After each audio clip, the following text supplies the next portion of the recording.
मिथिला सूत्र के माध्यम से हम कंचन झा अपने सब लोगन के प्रणाम करे छी और आइ अपने सबके एकटा गौरी के गीत गाय को सुनबे छी। आशा है जे गीत अपने सबके नीक लागल तो लाइक शेयर और जे के गोटे सब्सक्राइब नहीं केने छी हुनका से निवेदन आग्रह जे चैनल के सब्सक्राइब क देव संगे बेल आइकन के दबेनाइ नहीं बिसरब। धन्यवाद। सुनू ये गीत। कुसुम फूल लोढ़ीली सिया सुकुमारी है, कुसुम फूल लोढ़ीली सिया सुकुमारी है, कुसुम फूल लोढ़ीली। रंग रंग बेली चमेली फूल रंग रंग, रंग रंग बेली चमेली फूल रंग रंग, रंग रंग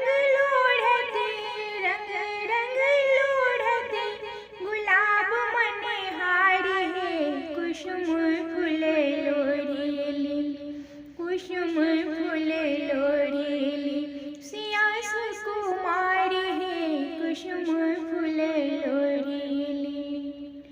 लाल लाल बीमल कमल फूल तोड़ी तोड़ी, लाल लाल बीमल कमल फूल तोड़ी तोड़ी।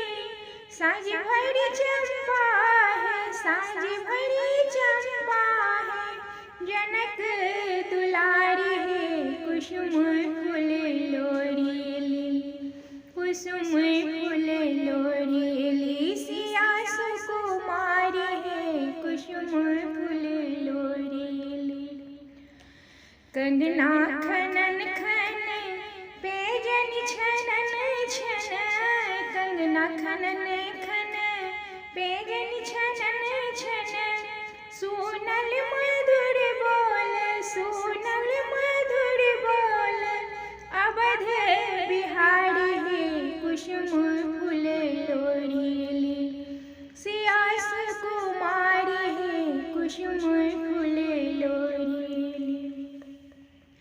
चौकी चौकी ताकत सिया मुख रामचंद्र, चौकी चौकी ताकत सिया मुख रामचंद्र, रामचंद्र मुख ताकत, रामचंद्र मुख ताकत सिया बलिहारी